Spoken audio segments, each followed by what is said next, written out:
Hello students, hello my dear viewers. मैं राजन दीक्षित आपका RITT smart education online classes में फिर से मैं स्वागत करता हूं।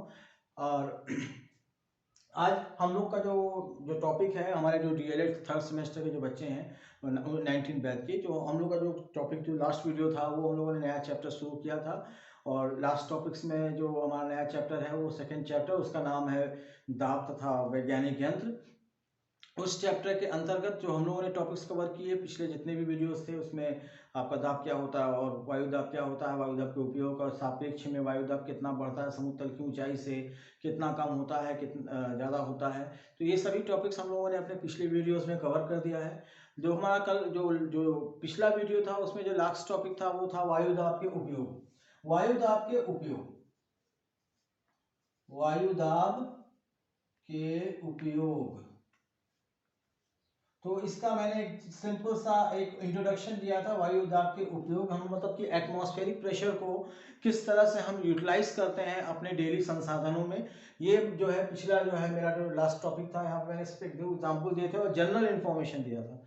आज इसके बारे में मैं डिटेल बता रहा हूँ कि कैसे हम वायु दाब का उपयोग करते हैं या एटमॉस्फेरिक प्रेशर का किस तरह से अपने हम डेली लाइफ में अपने अपने यूज के लिए हम इस्तेमाल करते हैं। उसके कुछ एग्जाम्पल्स हैं आपके, जैसे आपका हो गया जल पंप, जिसको हम हैंड पंप करते हैं, ये कॉमन यूज करने वाला जो है यंत्र है। दूसरा हो गया फुटबॉल में भरने वाला, जैसे फुटबॉल है, फुटबॉल आप जो होता है उस फुटबॉल के अंदर हवा भरा जाता है, फुटबॉल पंप। और तीसरा है आपका साइकिल पंप,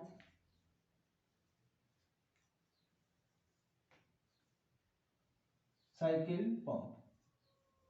तो इन सब जगह में कैसे इन सब जगहों में मैं तीन उदाहरण में लेके चल रहा हूँ। इन सब जगहों पर कैसे हम वायु दाब का इस्तेमाल करते हैं इसके बारे में मैं कुछ आपको डिटेल में बता देता हूँ। चलिए, तो अब हम आते हैं, पहला हमारा है जल पंप। हम जल पंप पे आते हैं। तो जल पंप पे जब आएंगे तो जल पंप में देखिए होता क्या है, मैं एक स्ट्रक्चर बना दे रहा हूँ जल पंप का। ये हमारा जल पंप है, ये बना हुआ है आपका, सपोज दैट ये आपका ये इसकी निकासी है, वाटर निकल जहाँ से पानी निकलता है। और ये एक रफ डायग्राम बना रहा हूँ मैं। ये हो गया आपका, यहाँ पे इसका हैंडल होता है, ये इसका हैंडल है। इसके अंदर जो होती है पाइप होता है, ये पाइप यहाँ तक गया है, पाइप नीचे तक जाता है। और इस जगह ये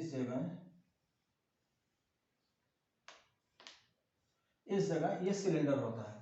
तो इसमें बेसिकली होता क्या है, ये आपका ये वाटर एग्जिट पॉइंट है।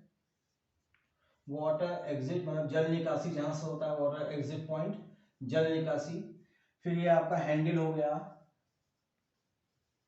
ये आपका हैंडल हो गया। ये जो है आपका बेस सिलेंडर, ये सिलेंडर हो गया, ठीक है, कैसल भी इसको कहते हैं। फिर आपका ये यहां पर असली चीज होता है,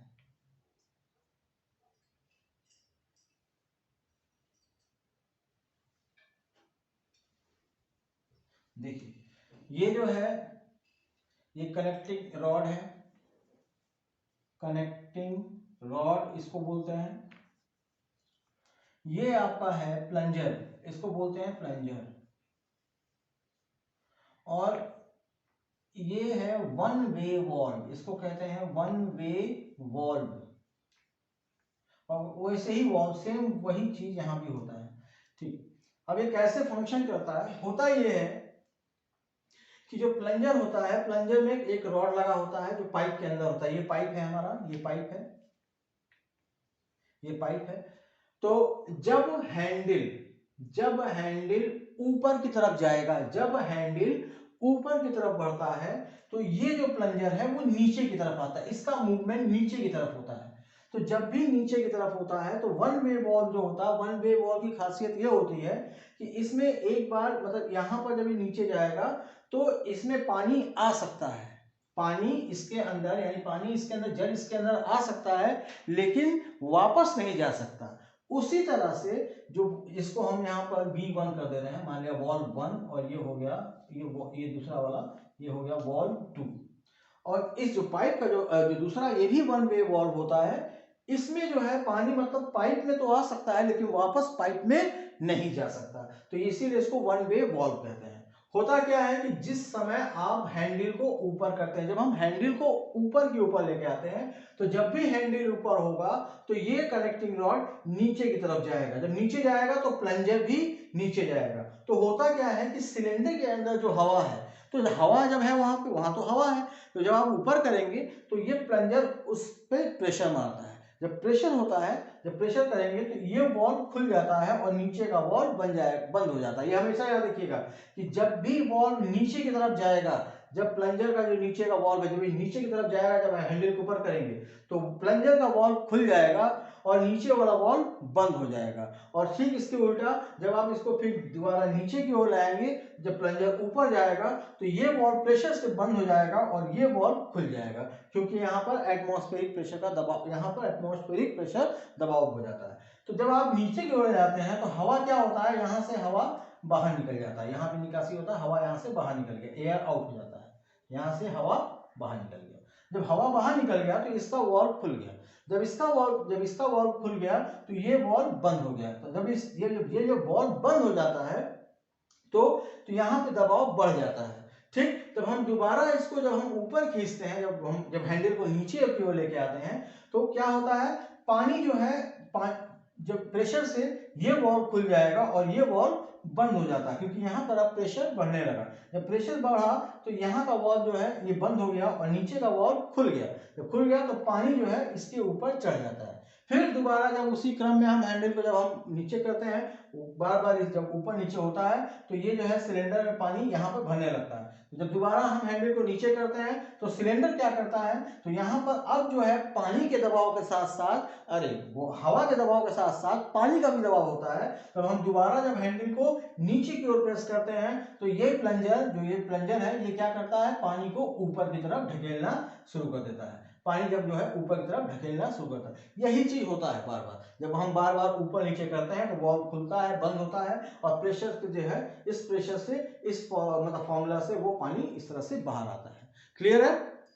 तो इस फंक्शन से जो है आपका हैंड पंप काम करता है। इसमें मैंने बता दिया कि इसमें क्या है, लेकिन हमेशा याद रखिएगा ये आता है क्वेश्चन, ये आ सकता है कि इसके बारे में लिखें कैसे कार्य करता है, तो ये आ सकता है। तो इसके बारे में मैंने डिटेल बता दिया है। अगर आपको इसका नोट्स चाहिए होगा तो नोट्स आपको उपलब्ध करा दी जाएगी। जब आपकी आवश्यकता अगर आपकी पड़ती है तो आप मुझे बता सकते हैं कमेंट करके, तो मैं जो है आपको इसके नोट्स भी उपलब्ध करा दूंगा। ठीक इसी तरह से हम आते हैं आपका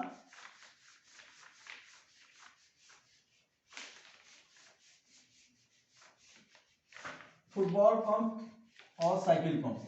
तो साइकिल पंप से भी फुटबॉल में आप हवा भर सकते हैं, होता बस इतना ही है। फुटबॉल में क्या होता है कि जैसे हमारा फुटबॉल होता है तो फुटबॉल के यहाँ जो छेद होता है इस जगह, यहाँ पे एक वॉशर होता है, ट्यूब होता है जो गोलानुमा, जो एक ट्यूब एक छोटा सा एक वॉल्व होता है गोल प्रकार का। तो इसमें पंप को जब आप सटा देते हैं, जैसे ये हमारा पंप है, ये मैंने एक पंप बना दिया, ये हमारा पंप है, ठीक है, ठीक। और यहाँ पे ये रबर ट्यूब है और ये इसका यहाँ पे लगा हुआ है, यहाँ लगा दिए और ऊपर में इसके हैंडल होता है। ठीक वही चीज है यहाँ पे प्रोसेस, यहाँ पे कुछ नहीं होता है। ठीक, यहाँ भी वही चीज होता है। यहाँ एक छोटा देखिएगा पंप में एक छेद होता है। तो होता क्या है कि जब आप पंप को ऊपर खींचते हैं, जब आप ऊपर खींचेंगे तो ये देखिए ये चमड़े का एक वॉशर होता है, ये वॉशर जो है ऊपर जब खींचेंगे तो हवा का दबाव नीचे जब जैसे ही सिलेंडर खाली हुआ, जैसे ही मतलब पंप में वॉशर ऊपर जाता है, क्योंकि नीचे का जो नली है, जो बेलन जिसको आप कहते हैं, तो नीचे का जो नली है वहां पर हवा जो दबाव कम हो जाता है, क्योंकि यहाँ पे रिक्त स्थान हो गया, जगह यहाँ कम हो गया, तो हवा का स्थान कम हो जाने की वजह से ये वॉशर जो है सिकुड़ जाता है। ये वॉशर क्या होगा, ये सिकुड़ जाएगा जब आप ऊपर खींचेंगे। ठीक, और बाकी जो बचा है वो हवा यहाँ छेद से निकल जाता है दोबारा पुनः, और नीचे जो है स्थान होने की वजह से यहाँ पे एटमॉस्फेरिक प्रेशर यानी कि हवा का वायु दाब कम हो जाता है। जब हम इसको वापस ढकेलते हैं, जब नीचे की ओर ढकेलते हैं, चूंकि दबाव जो है यहाँ कम है, तो प्रेशर जो ऊपर से दब रहा है, जो प्रेशर आप लगा रहे हैं, तो प्रेशर होने की वजह से ये जो वाल्व है, वायु दाब कम होने की वजह से ये फैल जाता है और ये जाके इस सिलेंडर के एकदम चिपक जाता है। और जब सिलेंडर चिपक जाता है तो वही जो दबी हुई जो हवा है, जो आप दबा रहे हैं नीचे से, जो आप प्रेशर लगा रहे हैं, वो हवा जो है इस नली की ट्यूब के हुक से यहाँ तक पहुँचती है। तो जब आप यहाँ जब खींचते हैं तो ये जो है बॉल रबड़ में चिपका रहता है, लेकिन जैसे ही आप यहाँ हवा प्रेस करेंगे तो जो प्रेशर लगता है तो ये अपने आप इस जगह से हट जाता है प्रेशर से, और प्रेशर से ये जो है बॉल ये सरक जाता है, गोलीनुमा एक बॉल होता है वो सरक जाता है और हवा इसके अंदर ब्लैडर में पहुंच जाता है। बस यही फंक्शन है। यही चीज साइकिल में भी होता है, साइकिल के ट्यूब में भी यही चीज होता है। साइकिल में, क्योंकि साइकिल के ट्यूब में एक डिवाइस छोटा सा लगा रहता है, इसको हम लोग बेसिकली हिंदी में वो नली जो वॉल्व होता है या हिंदी में छुच्छी भी बोलते हैं, तो ये जो है लगा रहता है। यही चीज होता है यहाँ पे, यहाँ एक नोजल होता है और एक छोटा सा नोजल होता है। ये जब आएगा जब यहाँ पर, तो जैसे ही यहाँ पर हवा जब प्रेशर पड़ता है तो ये वॉल्व खुल जाता है। प्रेशर खुलने की वजह से या इस नली से हवा ट्यूब में चला जाता है। यही फंक्शन वहां भी काम करता है। तो आपने देखा किस तरह से एटमॉस्फेरिक या वायु दाब का जो है काम मतलब कैसे हम लोग यूटिलाइज करते हैं उसको अपने यूज के लिए, और किस तरह से ये काम करता है। मैंने आज आपको डिटेल में उसके फंक्शन के बारे में बता दिया ये किस तरह से काम करता है। आई होप कि आपको ये चीजें समझ में आई होंगी। अगर फिर भी आप संतुष्ट नहीं होते या फिर कुछ चीजें आपको समझ में नहीं आई हो तो आप मुझे कमेंट बॉक्स में आके कमेंट करें, मुझसे पूछें, तो मैं हो सकता है मैं आपको और विस्तृत करके बताऊं। ठीक है, और इन चीज़ों को आप ध्यान से रिवाइज करिएगा, क्योंकि ये क्वेश्चन में आते हैं 1 नंबर 2 नंबर में, बड़े क्वेश्चंस में आ सकते हैं, पूछे जा सकते हैं कि कैसे वो कार्य करता है, किस तरह से कार्य करता है। और अगर आपको नोट्स की ज़रूरत पड़ेगी तो आप मुझे ज़रूर बताएं, तो मैं आपको नोट्स ये उपलब्ध करा दूंगा, क्योंकि नोट्स बनाना भी बहुत ज़रूरी है। क्योंकि सारी चीज़ें हम याद नहीं कर सकते हैं, तो वो अगर हमारे दिमाग अगर हम लिखे रहते हैं तो उसको हम बाद में दोहरा सकते हैं। तो हमारा जो आज का टॉपिक था बस इतना ही था। तो और आज के इस टॉपिक के साथ मैं एक बार फिर ये कहना चाहूँगा कि जो नए लोग हैं वो प्लीज़ इसको सब्सक्राइब जरूर कर दें और बेल आइकन प्रेस कर दें, ताकि जो है आपको हमारे जितने भी अपडेट हैं वीडियोस वो आपको जो है एज अ नोटिफिकेशन मिलते रहें। और लाइक और शेयर जरूर करें, खुद भी पढ़ें और दूसरे को भी बताएं। ठीक, और वीडियो को अंत तक जरूर देखें। वीडियो अंत तक देखने को होता यह है कुछ चीज़ें आप अगर हम स्किप करके देखते हैं तो चीज़ें जो है, मान लें कुछ ऐसी चीज़ें मैंने बताई आपने स्किप कर दिया तो वो आपके दिमाग से हट जाता है। फिर बाद में आप ये सोचते हैं कि हमने तो वीडियो देखा था, वीडियो में ये नहीं बताया गया। तो वो आपको जानकारी तभी प्राप्त होगी जब आप वीडियो पूरा देखेंगे। ठीक है, तो ये इस बातों के साथ, इन बातों के साथ मैं आज का ये विषय यहाँ पे समाप्त करता हूँ। अगला जो वीडियो होगा हम लोग इसी चैप्टर में आगे के पॉइंट्स के बारे में पढ़ेंगे। तो ठीक है, मिलते हैं नेक्स्ट वीडियो में। आज के लिए धन्यवाद।